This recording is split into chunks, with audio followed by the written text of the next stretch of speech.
அனைவருக்கும் வணக்கம். Welcome back to Thilaksmani YouTube channel. இந்த பதிவில் நம்ம என்ன பார்க்க போகிறோம்னு பார்த்தீங்கன்னா 2026 வருடம் ஜனவரி மாதத்தில் வரக்கூடிய திருவண்ணாமலை பௌர்ணமி கிரிவலம் தேதி நேரம் பற்றிய தகவலை தான் பார்க்க போகிறோம். அதனால் ஸ்கிப் பண்ணாமல் எல்லாரும் கடைசி வரைக்கும் பாருங்கள். நம்மளுடைய சேனலை சப்ஸ்கிரைப் பண்ணாமல் பார்க்குறவங்க சப்ஸ்கிரைப் பண்ணிட்டு பாருங்கள். வாங்க இப்போ நம்ம வீடியோக்குள்ளே போகலாம். பொதுவாகவே நாம் பௌர்ணமி நாளன்று சிவபெருமான் ஆலயத்திற்கு சென்று சிவபெருமானை வழிபடுவது நமக்கு ரொம்பவே அதீத பலன்களை நமக்கு அள்ளித்தரும் என்று சொல்லப்படுகிறது. இருப்பினும் அதுவும் இந்த பௌர்ணமி நாளன்று திருவண்ணாமலையில் கிரிவலம் போவது ரொம்பவே சிறப்பு. முதலில் பௌர்ணமி திதி என்னைக்கு ஆரம்பிக்குதுன்னு சொல்லி பார்த்துடலாமா?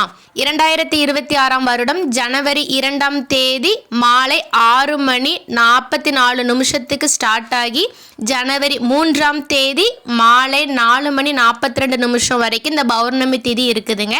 அதனால நமக்கு என்னைக்கு பௌர்ணமின்னு சொல்லி பார்த்தீங்கன்னா 2026 வருடம் ஜனவரி 3ஆம் தேதி மார்கழி 19 சனிக்கிழமை அன்று தான் பௌர்ணமி வருகிறது. திருவண்ணாமலை திருக்கோவிலுக்கு பின்புறம் இருக்கக்கூடிய அண்ணாமலை என்கிற மலையை சுற்றி சுமார் 14 கிலோமீட்டர் ஒவ்வொரு பௌர்ணமி தினத்தன்றும் கிரிவலம் வருவது ரொம்பவே சிறப்பான விஷயம் என்று சொல்லப்படுகிறது.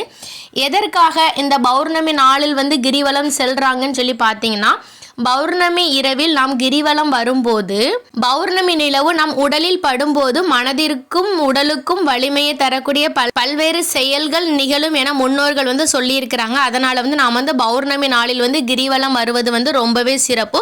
ஓகே நண்பர்களே, இந்த வீடியோ உங்கள் எல்லாத்துக்குமே ரொம்ப பயனுள்ளதாக இருந்திருக்கும்னு நினைக்கிறேன். கண்டிப்பாக உங்களோட ஃப்ரெண்ட்ஸ் அண்ட் ஃபேமிலிக்கு ஷேர் பண்ணுங்கள். நம்மளுடைய சேனலை சப்ஸ்கிரைப் செய்யுங்கள். தேங்க்யூ ஃபார் யுவர் வாட்சிங். அடுத்து இதே மாதிரி ஒரு நல்ல பதிவில் சந்திக்கலாம். நன்றி, வணக்கம்.